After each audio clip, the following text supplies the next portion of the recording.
అక్షయ తృతీయ అని అంటే తరగనటువంటి తృతీయ పర్వదినము అని అర్థం.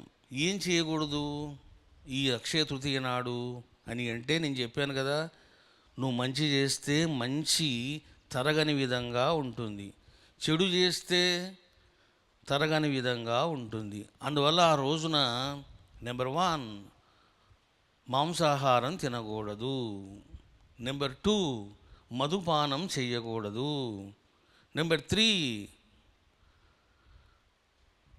బ్రహ్మచర్యములో ఉండాలి. ఇగో ఈ 3 ఇంపార్టెంట్. ధర్మయుతమైన అధర్మయుతమైన బ్రహ్మ కామాన్ని ఆ రోజు విడిచిపెట్టాలి.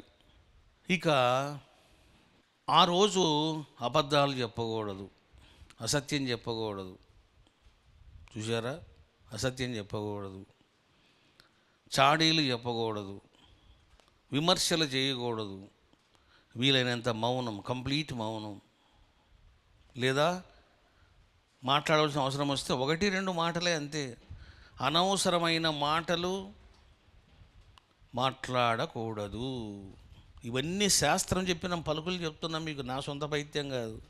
మరి ఇంకా ఏమి ఉన్నాయండి నియమాలు అని అంటే, అక్షయ తృతీయ నాడు నువ్వు దానమివ్వాలే కానీ దానము తీసుకోరాదు.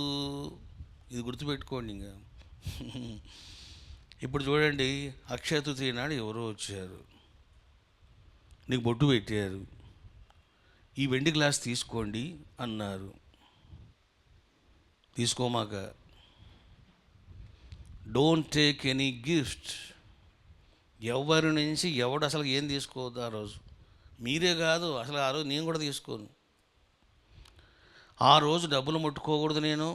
నేనే కాదు, మీరు కూడా డబ్బులు ముట్టుకోవద్దు, బంగారు ముట్టుకోవద్దు, తీసుకోవద్దు, వెండి తీసుకోవద్దు, ఏం తీసుకోకూడదు. చూసారా? ఎందుకు? దానం కనుక తీసుకున్నావా నీకు దరిద్రం పట్టుకుంటుంది. ఇది చాలామంది తెలియదు. అక్షయ తృతీయ నాడు వచ్చి ఎవరో ఏదో ఇచ్చారు, వెండి వస్తువు. అబ్బా, వచ్చిందిరా లక్ష్మి. లక్ష్మి రాలేదు, దరిద్ర లక్ష్మి వచ్చింది. ఇది తెలుసుకోండి.